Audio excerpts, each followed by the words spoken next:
कहती मैना सुनु यो नारद गौरी को नारहती कुमारियो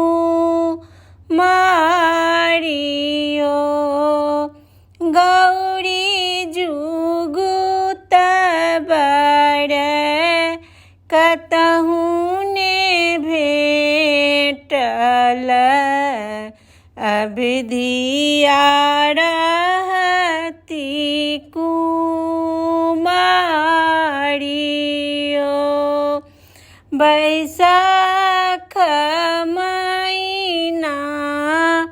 गौरी निहारल धिया बियाहन यो गयो सुनु यौ नारद बोर जोहियानु अब गौरी रहती कुमारियो जेठ नारद घूमए चलला उत्तर देश कैलासयो ताई ऊपर बैसल शंकर अनलानी तपसी भिखारियो अखाड़ हरि बरियाती साजल बरद पीठया सबरयो बाग छाल ओढ़ना मृगा छाल पहिरना डिम डिमा डमरू बजायो साओन सखी सब देखन चलली गौरी के आयल बरियातयो एहना बड़कियो कतहु ने देखल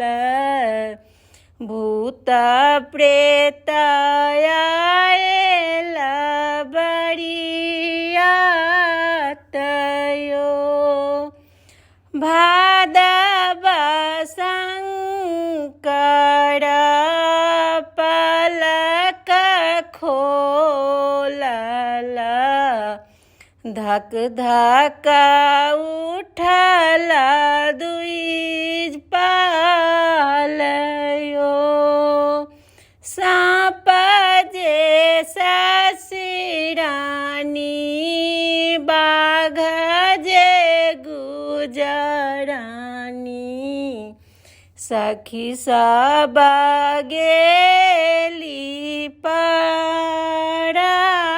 परायो आसीन महीना मनहि बियाकुल हम नाही करब विवाहयो कोना के नारद अनलनिए हाना बर धिया के राखब नुकायो कार्तिक शंकर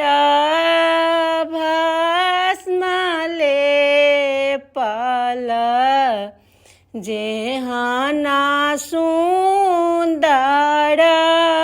श्याम यो अगहना सब कियो हर से हर सीता नाग्र पड़ल करयो पूसा सखी सब कैल तैयारी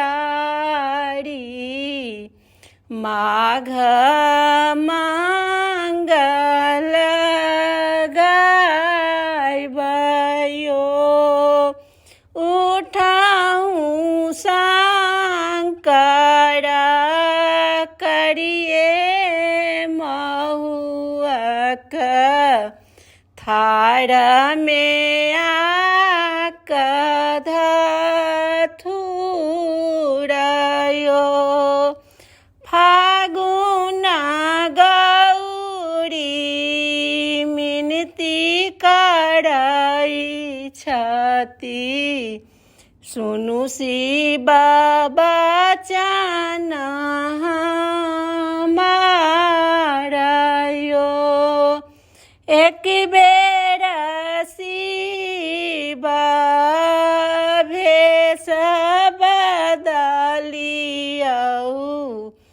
देखत नग्र समाजयो चैत शंकर भेष बदलल पूरल बारहो मासयो इजुनी बुझियौ भांगिया भिखारी इथि का त्रिभुवने नाथयो।